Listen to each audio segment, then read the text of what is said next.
Hello and welcome to Art Studio Nagoya. In today's video, I want to talk about the camera, the Nikon FM2, this one here.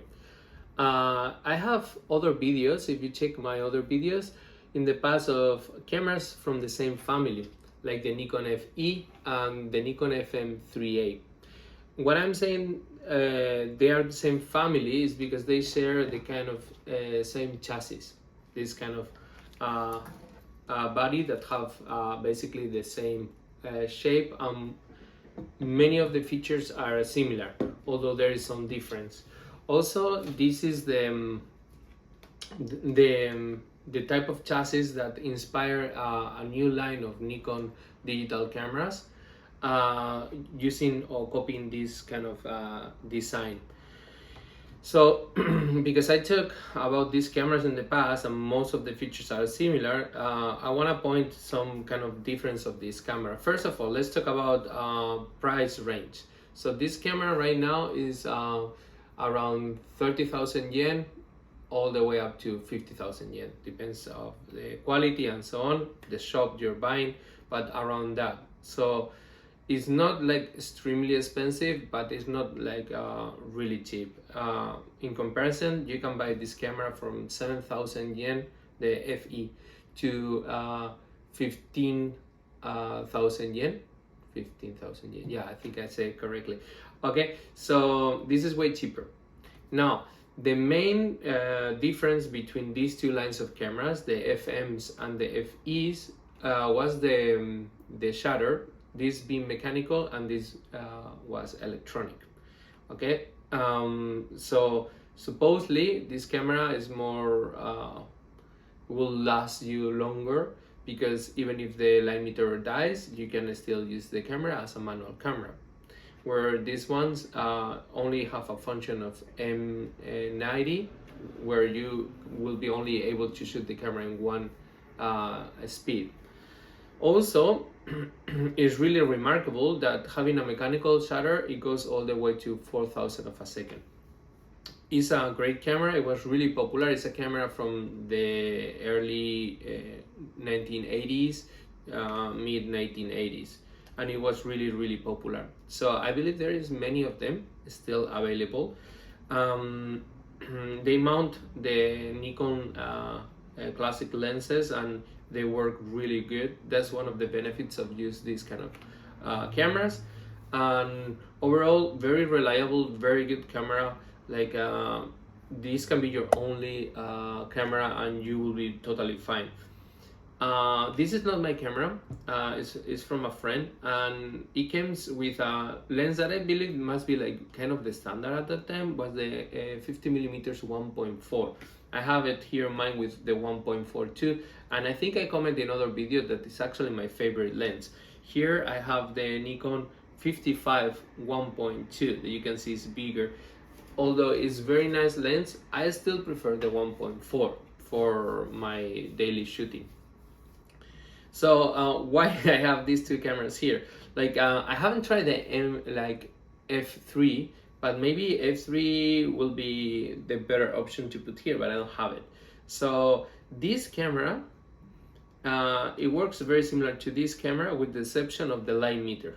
The light meter, the feeling or the way you're gonna manage to take photos is more similar to this camera, the Nikon F2, by the way. This is the F2 with I believe the latest kind of viewfinder with the most modern light meter that they have in the F2. This light meter and this one work similar. You have inside like a display when you have in red a minus, a circle, and a plus. So you have like a minus reading, you're underexposed. Minus and circle means like underexposed but almost there. Circle only, you're spot on. Circle plus plus, you're a little bit overexposed. Plus, you're quite overexposed. That's kind of the idea. Where this one have another type of light meter where you have an indication of the different speeds, and kind of an arrow is gonna indicate you what speed you should shoot if you use it in kind of manual mode. If you also, this camera have like an auto, that means like it's an kind of an aperture priority, so it's gonna decide for you what is the speed to compensate for the f number that you have choose. And that's, in my opinion, very handy. This is my favorite type of line meter, the one that the FEs and FM3As have, because not only allow you to shoot faster, but also you can see through the window not only your f number, they all can let you see the f number, but also let you see the speed that you're at, so you can change without take your eyes away. Where this one, if you wanna change your speed, or you remember by heart, or you're gonna have to go out and look here what speed you're choosing, because inside you don't have like any information about that. Where this one you have the information. This one also you don't have it. Okay. Obviously the technology have evolved, and this camera to be able to index the speed to the light meter have this bulky system, where this one is integrated in the camera, make it more like a small and compact, which is really good. Benefit of this old system is this is interchangeable, and if this light meter fails, I can replace it with another one that works. Where if this one dies, yeah, you still have a functional camera, but you probably cannot repair the light meter, or it's gonna be complicated. That's kind of the difference. If you see, most of the features from camera from the 70s to the 80s, they are very similar. The same advanced lever, the same ports here and here. Okay, the button is in the same place. This one is having this kind of soft button, but you can use a cable release with this camera. Same system of locking up the mirror when you're using the timer. Double exposures, basically the same. Here you have the ISO dial to like index the ISO. Here, when in this camera you have it here outside. In this one you have it here in the top too. So it's kind of more like this kind of design, but integrated into the camera. Viewfinder, pretty much the same as this and this. I think you have like a 90% of cover, where this one you have like 100% cover. Basically those are the features.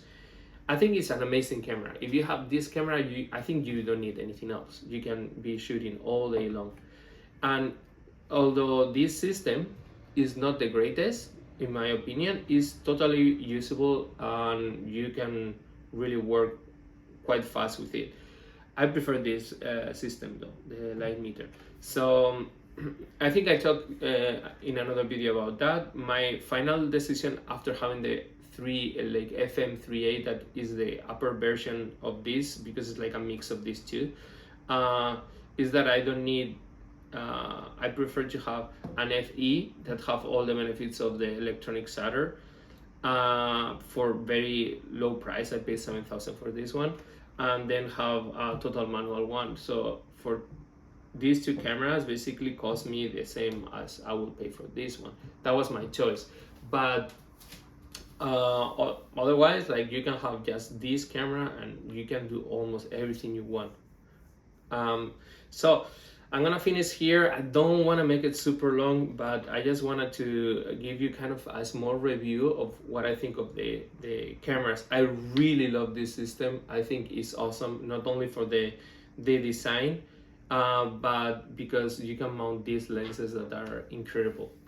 I hope you like the video. If you like, please give me a like, and please subscribe if you're interested in videos of analog cameras, film, or things in Japan in general, because in other videos I go out and visit some spots and take photos there. So anyhow, I hope to see you in the next video. Bye.